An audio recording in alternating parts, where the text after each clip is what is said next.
Hi, it's Beep here from Growing Vegetables with Beep.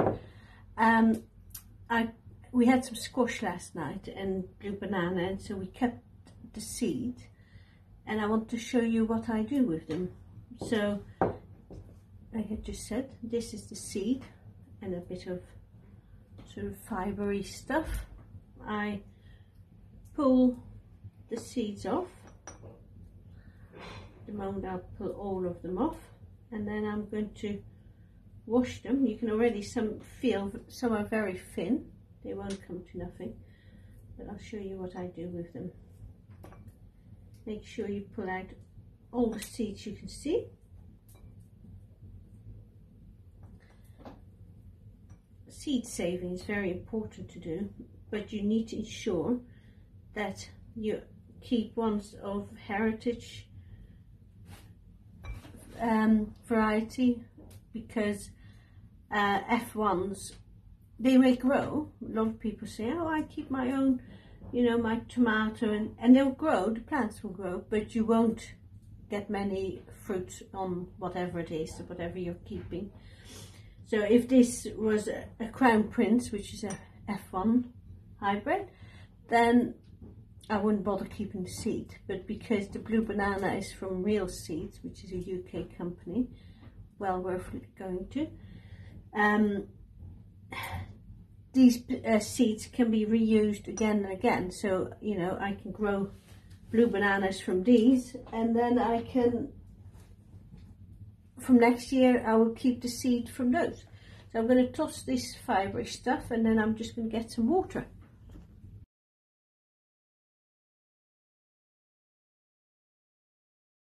So I got myself a bowl. You can do this under running water, and I put the seeds in, and you try and wash them off, like the little slimy bits of squash that, you know.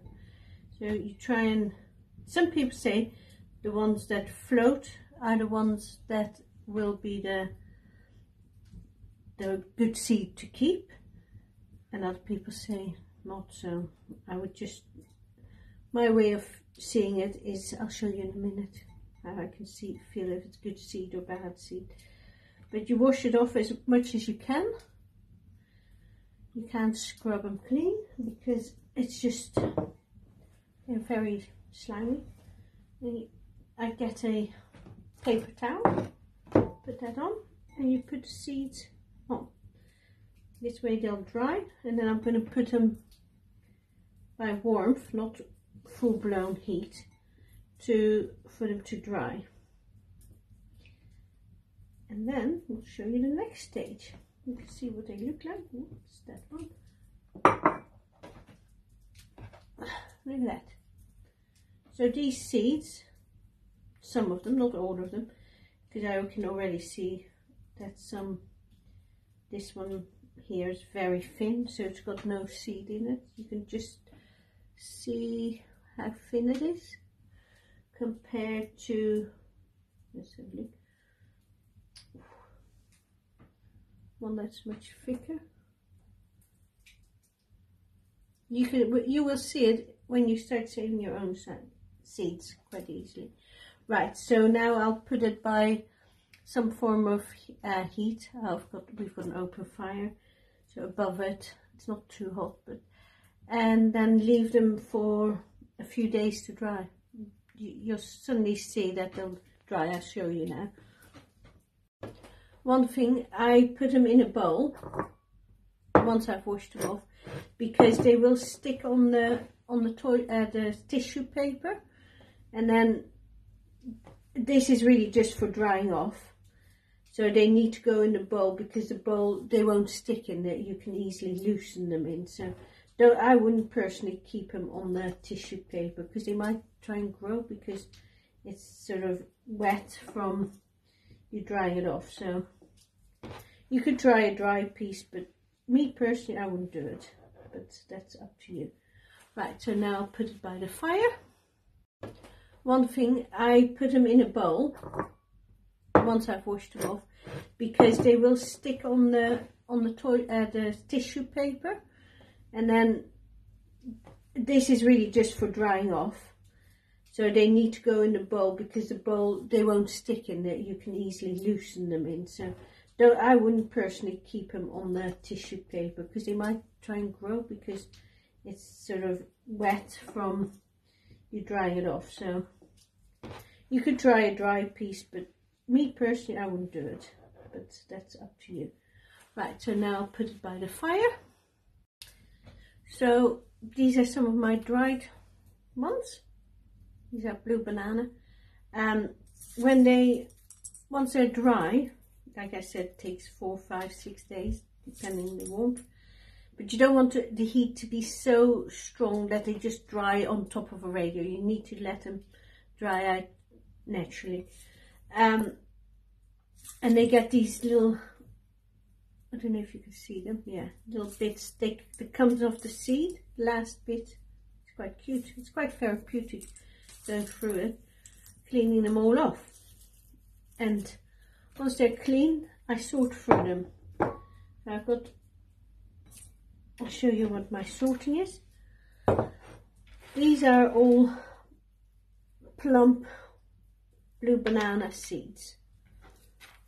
And you can see the difference. You try and say this one looks like it's got a bit of a split in it.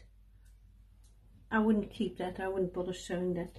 But as long as they're thick and plump, then we keep them. I'll keep them. See, even that one's got a bit of skin still on there. If they're all damaged, I wouldn't keep them. And these in here, I've got some in another bowl, and these are really thin. You can see they just split open. Now a healthy seed wouldn't do that. You couldn't split it. It's really just strong and hard.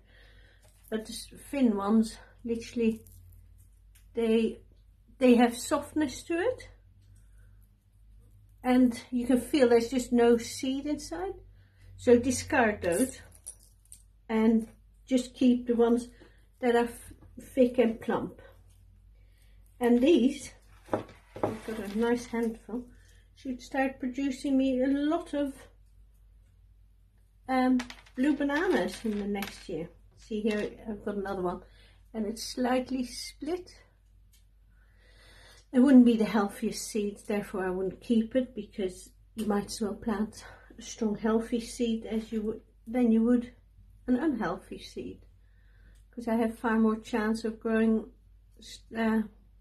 squashes on there.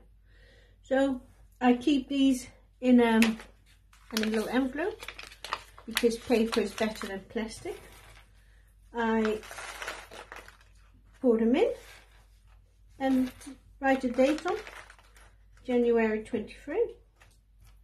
The good thing is with winter squashes, you can do this seed saving as you go along. So as we cut it, from every slice we cut for ourselves, I'm keeping the seed, because, well, you don't know, you know, this is far more than I need, but I'd rather have a bit more than not enough. And I can give them to friends, and I can keep them till next year, because they'll keep for quite a while. And that's what I do. Right, I hope you find that interesting. Until next time.